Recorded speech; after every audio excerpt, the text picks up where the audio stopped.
Last week, here on Arise News, Dayo Ekong, the interim chairman of Labour Party in Lagos, appeared on a different platform and addressed outstanding issues about an internal matter that threatened to derail the party's participation in the just concluded general election. Principal among our submissions on the day was party financing and nomination of a mutually accepted candidate for the governorship election held on March 18th. She also brought into perspective the role of the former state chairman of the party, Kayode Salako, in the entire affair. Right now, we are being joined by the former state chairman of the party himself, Kayode Salako, an educationist, investor, and immediate past chairman of the Labour State chapter of the Labour Party. Good morning, Mr. Salako. Good to have you join us. Good morning. Welcome to Rise News. Good morning, beautiful Nigerians. And good morning, obedient Nigerians, responsible Nigerians. I'm happy to be on the show. Absolutely. Good to have you. Let's dive right into it. Dayo Ekong was here, Pastor Dayo Ekong, who succeeded you. And I'm sure you handed over to her when you were going to run for the House of Reps for Shudi Solo. Exactly. But then, yes, you did, exactly. But you know, of course, our position now. She's basically saying that all that you have been saying regarding the issues that we have with the candidates of the party in Lagos State, Gbadebo Revival, among other issues, that should be taken with a pinch of salt because as far as she's concerned, you are a mole in the party. My question to you is, what actually is going on? Are you still a member of the Labour Party? And why are you fighting your successor and the man who flew the flag of your party at the governorship election? Well, thank you very much. I'm going to start from the accusation of Dayo Ekong, Mrs. The woman I handed over to when I was leaving. I am actually the one who nominated her. To succeed you? I nominated her. I told the national chairman of the party that is the person I want to succeed me. Because I was given the opportunity to nominate whoever I wanted. And I expressly nominated her to take over from me. You didn't have a deputy, or what was the structure? Because she was my bestie. We were very close. But who was your deputy? Yes, I had, by the constitution of the party, I had 4 deputies. And, but she had been acting in the capacity of my deputy when I was the state chairman of the party. Whenever I was going away, I always hand over to her. She would always act in my absence on my behalf. We were very close. She was like a big sister to me. She played the role of a big sister. And I used to call her, Big Sis, when I was in office. So when I had the opportunity of nominating someone, I expressly nominated her. Not because of the relationship we shared alone, the bond we shared, but because of that pastor title, with her name. I thought, okay, she's a pastor, a woman of God, and if I ask her to take over from me, we will be able to run the party according to the Oshogbo Accord. That is what I call the Oshogbo Accord, that established our administration. Our administration didn't just come like that. It came through an agreement. And the agreement was established with the understanding of the national chairman of the party, the embattled. He also is an embattled national chairman now. What I faced when I was in office is what Barrister Julius Aburitu is facing now, and that is what Dayo Ekong Mrs. 2 is facing now, because there is a rising advocacy for her to go. She too must have to go because of the situation she's leaving the party, the way she's running the party. So a lot of members are disenchanted, they are hungry, they are not happy with the way Dayo Ekong and co are running the party. So what I faced when I was in office is what she's also facing now, and that is also what the embattled national chairman is facing. And I nominated her thinking we will be able to run things together as party past that way, but unfortunately I got it wrong. You wanted the party. She took over the power. You wanted the party. And she started working against me in the party, and that is the bane of the issue with us. When you say working against you, I mean her title, as the chairman of the party right now is to make sure that she's working for the party. So are you saying that there's a conflict in her working for the party, she's working against you, or are you saying that what she's doing now is against you and as well as not in the interest of the party? Dayo Ekong has not been working in the interest of the party right now, because if she were to be working in the interest of the party, then there won't be so much problem, so much rancor, so much confusion, so much issues within the party right now. To the extent that, yes, in Lagos State, things are falling apart. She can't handle it. And instead of her to come here to come and tell the world why she has been unable to run the party to satisfaction, why she has been able to run the party well, she came here to come and call me a mole, when she herself knows in her conscience of conscience that Salako is not a mole. They all know that I'm not a mole. I'm going to give you one instance. If I were to be a mole known to Dayo Ekong, then she won't donate her office for me to run the affairs of the party.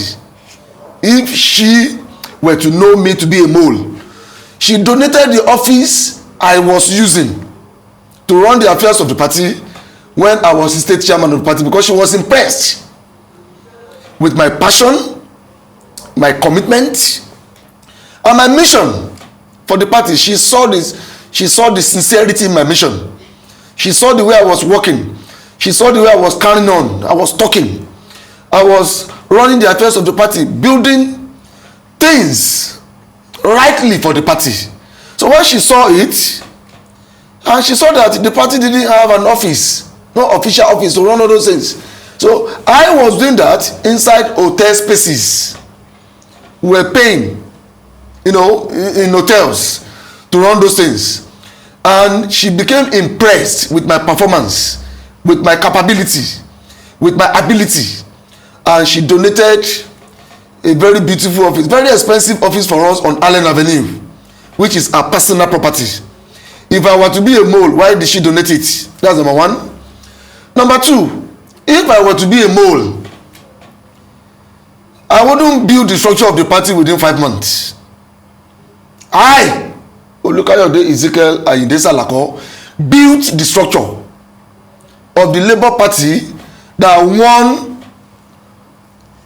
Lagos State for Labour Party for the first time in 24 years. You think it was the structure that did that? It is the structure. Or it was the B factor? No. It was not B factor? No. Let me tell you this. When Labour Party started, when the obedience revolution started, when the noise started, what was the ruling party saying about the Labour Party then? That the Labour Party had no structure, Abi? They were emphatically talking about structure. That how could a political party that had no structure come and displace the ruling party in Nigeria? They were even making a jest at us then.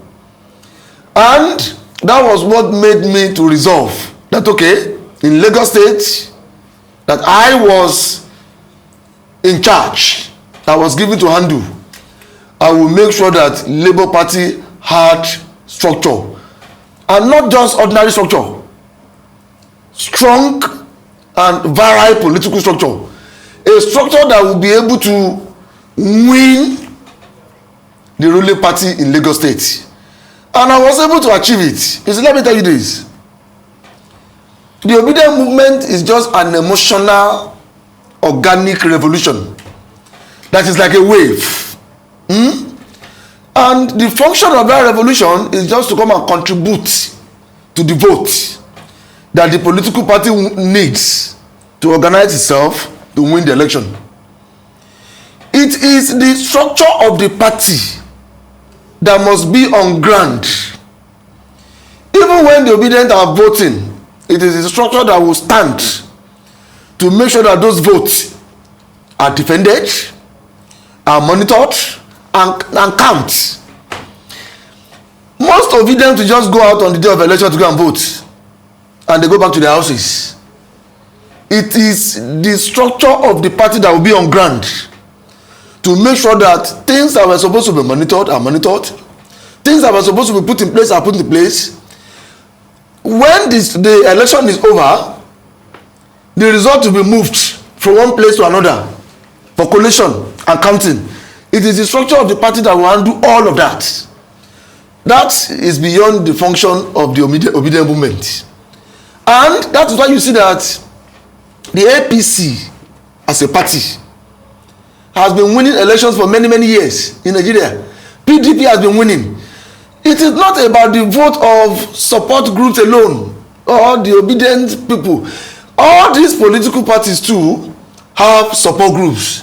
There are support groups in APC who work with APC. There were support groups who work with PDP. APGA, ADC, they also have support groups. But for the support groups to go and just vote for the party and for the party to win, it is the structure of the party that do that. Now, Dayo Ekong said I'm a mole. If I were a mole, then to build the structure of the party won't be paramount, won't be important to me. I won't build it. I will even be working against that. So they were the ones who never wanted me to build the structure. But stubbornly, I have to do it. Sometimes in a 5 hours meeting, 6 hours meeting, 8 hours meeting. I abandoned my business office, I wasn't going to my own office.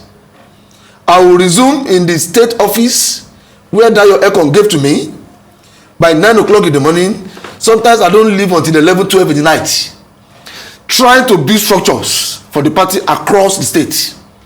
And I was able to achieve that. And it is that structure that won that presidential election for Peter Obi in Lagos. Okay, Mr. Salako, let me come in, yes, if you don't mind, because yes, you are taking credit for what most obedience believe that it was the personality of Peter Obi, yes, that won the election, without, of course, casting any doubt as to the need for structure. Because it didn't just win in Lagos, it won in 10 other states, and then Abuja. But then here you are saying that it was the structure that you erected that gave him that victory. I'm not saying the structure alone. Okay. It can't be the structure alone. That's fine. But how come that structure didn't work in your favor? Because you also ran to be the House of Representative member for Oshodi Solo. What went wrong? I won the election. But you are not declared. I won. Okay, what happened? Just the same way many candidates of Labour Party won across Nigeria. But the fact of the matter is, we were dealing with the ruling party, people of the ruling party. They have the power of the money, they have the power of the gun, they have the power of the political thuggery. They had all the resources. Yeah, but all those resources and the power didn't work against Obi being declared. How come it was you that won in Osodi Solo? There was a gentleman who defeated. What's the name of the actor in Etiosa? Thaddeus won. How come it was it was declared? But in your own case, you said the powers that be didn't let you. Let me tell you something. If you bring Thaddeus Ata here, he will tell you what he went through before he could be declared the winner. I am the state chairman of the party who built the list of the candidates of the party, the Labour Party, who went into that election. My name was on the list. Thaddeus Atadne was on the list. George Omogeye Inamuwo was on the list. They are my people. We are colleagues in the party. I know what they went through. It wasn't as easy as just the obedient people going to vote for them, and their results were declared, and their names were declared as a winner. No! A lot of things went into it that they cannot come out here publicly to come and tell the world what they went through and the amount of resources they expended before their names could be declared. Yeah, but why didn't it work in the I favor? was banking on the reliability of the Beavers machine, the Beavers uploading machine, and the RF uploading system. That is what I was banking on. But that was my first election experience. I hadn't done any election before. That was my first experience. So I kept on asking my own INEC people. I was immediate past state chairman of the party. So I had a lot of connections with INEC people. And I kept asking them, before the day of the election, if my votes were going to count based on the assurance that INEC gave to us, that okay, with the Beavers uploading machine, accreditation machine system, with the RF uploading system, that we shouldn't bother ourselves about any other thing again, that it will be difficult for anybody to rig our election. They kept assuring me. So I didn't pay attention to the other areas that my own colleagues paid attention to. Like what? I wouldn't want to say that there. You see, the issue is this.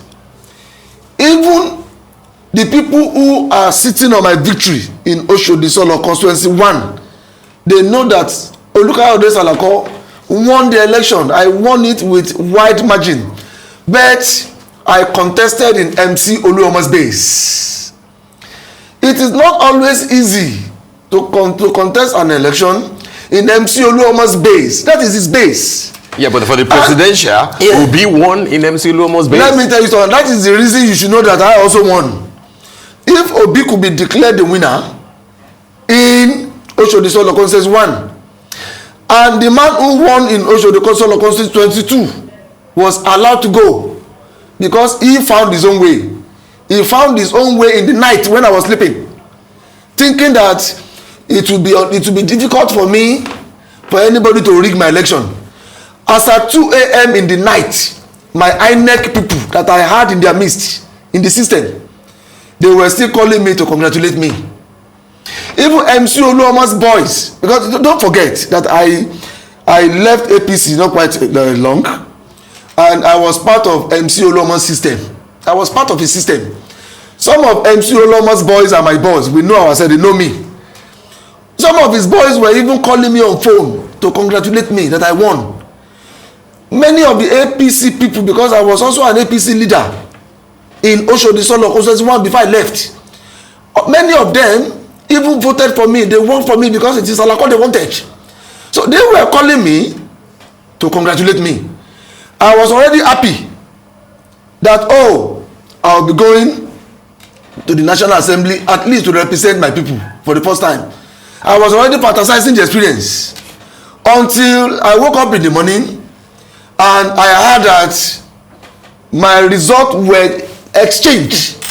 My own result was given to the person they declared. And let me also tell you this. On the day of the declaration of that election, they said they did a collation. There was a collation center where the results were collated and all of that. On that day, the people who shortchanged me, they came in with a lot of terrible looking political thugs. They call them external people. They brought them in from external, outside that constituency. They attacked and assaulted many of my boys. One of them was even shot 3 times. My own coalition agent was lynched with cutlass and driven away from the coalition center. But these are very serious So allegations.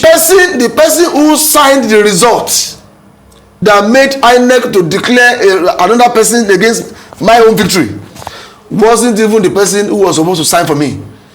They picked somebody to sign the result that made INEC to declare the results, not the person we officially put there. Will you challenge this in court? That is my own. Because the candidate of your party, Gbadebo Rosevival, yes, has formally filed his petition against Governor Sanwo-Olu's. Yeah, that is his own project. Will you challenge, what has happened? I am not going to say that here, but I have my own way of claiming my victory. I have my own way. There are many ways, to getting satisfaction. You want to in negotiate? whatever I want to do. Will you negotiate with I'm not government? negotiating. It is not about negotiation. It's about the way I want to go about it. It's my project. If I like, I can decide not to go to the tribunal. If I like, I can decide to go. But for now, what I am doing about reclaiming my victory, how to make myself happy about it, is private and confidential to me. But the fact of the matter is, I won the election. The man that is holding the certificate of returns is like a big elbow to me. He knows me. We know each other. He knows has it not been presented to the winner? He knows that he is holding my certificate of returns. He knows. In his conscience of conscience, he knows that it is my certificate of returns that he is holding. He's a placeholder for you. He's like a placeholder for me. So you decide what you want to do. But we don't have much time left. I wanted to talk, just kind of shift the focus from what's happening in the Labour Party, of course, here in Lagos. So I am not a mole. Yes, of course. If I were to be a mole, when the national chairman of the party asked me to step aside because of election money that was coming to Lagos, they didn't want Salako to be in charge of the election money, because I was being accused that my wife, Folukeda Ramola Salako, was working with Asiwaju Bola Ahmed Tinubu. Yeah, but that's an open secret. I mean, everybody knows that. Yes. So because she was working there, I was with Peter Obi. They never trusted me. That was when they started calling me Mose, calling me all sort of derogatory names. So that was when they said, Did you vote for Peter Obi? Yes, I did. Did you vote for GRP? It is because I voted for Peter Obi. Yes. That was the reason Peter Obi won in Lagos. Just because of you? Because I voted for Peter Obi. That's why Peter Obi won in Lagos. I think maybe we should agree to disagree. Because I didn't vote for Gbadebo Rosevival. You didn't vote for him. That is why Babajide Sanwo-Olu was declared the winner of the election in Lagos. So who did you vote for? I am a factor. Who did you vote for? I voted for Governor Babajide Sanwo-Olu. Is that no anti-party? Isn't that anti-party activity? I am the owner of my vote. You see, this is the reason. Gbadebo Rosevival used his own mouth to tell us that he didn't need our vote.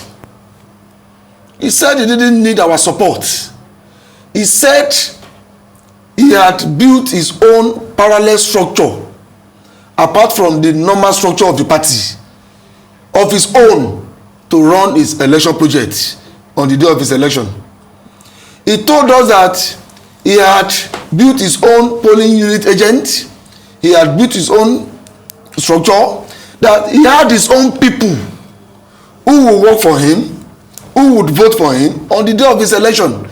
So he told those of us who stayed away from his project that we shouldn't bother, that he didn't need us. When someone tells you that he doesn't need you, do you force yourself on him? He told us he didn't need us. And that was the reason Alhaji Moshood Salvador went away with his support. He went somewhere else with his support. He returned to where he came from. No, he didn't return. Okay. He only took his support somewhere else. The only person who returned is Chief Sumba Onitiri. And that was the chairman of the Elders and Leaders Forum of the party. You to think about it. If the chairman of the Leaders and Elders Forum of a political party could be frustrated. But did he not contest as a senator? And left. Did he contest as a senator? He couldn't contest because of the way they were running the party. They were just doing things in the party anyhow, to the extent that almost everybody became frustrated. The man became frustrated, and he defected to APC. He didn't even come from APC. Chief Sumba Onitiri came from PDP. But he couldn't go back to PDP. Rather, he decided to pitch his tent with Governor Babajide Sanwo-Olu of APC. So, if someone like that, who was supposed to be the arrowhead leader of the party, could leave out of frustration, and Alhaji Moshood Salvador, who is also the apex leader of the party, that is the apex leader of the party, he also became frustrated, he left.